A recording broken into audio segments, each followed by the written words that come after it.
সত্যি কথা বলতে বাঙালির শ্রেষ্ঠ পুজো দুর্গা পুজো। চলে এসেছি নৈহাটি বটতলার মৎস্যবাজার পূজা কমিটির দুর্গা পুজো উৎসব মণ্ডপে। মণ্ডপটি খুব সুন্দরভাবে আলোক রোশনাই দিয়ে সাজানো হয়েছে।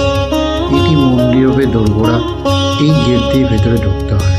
চলে এলাম ভেতরের দিকে খুব সুন্দর করে আলোক রোশনাই দিয়ে সাজানো হয়েছে।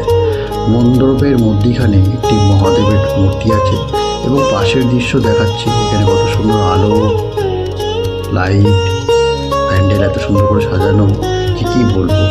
প্যান্ডেলটির চূড়াটা দেখুন, পুরো সম্পূর্ণ প্যান্ডেলের মধ্যে স্পট লাইট দিয়ে ভরানো রয়েছে। সত্যি কত সুন্দর করে সাজানো রয়েছে।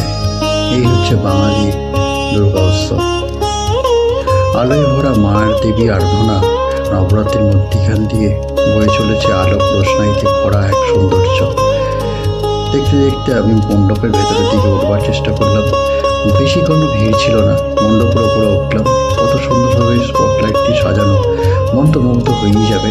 সঙ্গে দেখো কত ভিড় হয়েছে। এটি হচ্ছে ময়দান, মধ্যিখানে এত সুন্দর অ্যাম্বিয়েন্সটা ফুটে উঠেছে যে বলার মতন নয়। মানুষজন খুব সুন্দর নিরিবিলিভাবেই আসছে। তারাও সুন্দরভাবে উপভোগ করছে এই পরিবেশটা।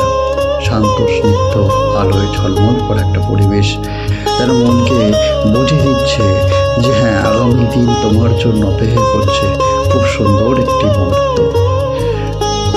মণ্ডপের মধ্যেখানে দাঁড়ানো রয়েছে কতগুলো স্ট্যাচু। এসব দেখতে দেখতে ভেতর দিকে চলে গেলাম। গরম দিন নামবার সময় খুব আস্তে আস্তেই নামলাম, কারণ এখানে সিঁড়ি ছিল না। মায়ের দুর্গা মন্দির, এখানে প্রকৃত মন্দিরের মধ্যে এই মায়ের রূপকে বলা হয়েছে কল্পতরু বৃক্ষের মাঝে মা দুর্গা। আমরা প্রকৃতি মাতাকে পুজো করি, সেই প্রকৃতি মাতাকেই এখানে তুলে ধরা হয়েছে। আর মণ্ডপের ভেতরটি খুব সুন্দরভাবে কড়ি এবং অনেক ঝিনুক আরও অনেক কিছু জিনিসপত্র দিয়ে মুক্ত টাইপের কীসব জিনিস ছিল যা বলতে পারবো না, এবং কিছু কিছু মডেল ছিল তাগুলো সাজানো হয়েছে। উপরে দেখলাম খুব সুন্দর ঝাড়টি, এত সুন্দরভাবে কারুকার্য করা, দারুণ দেখতে লাগছে।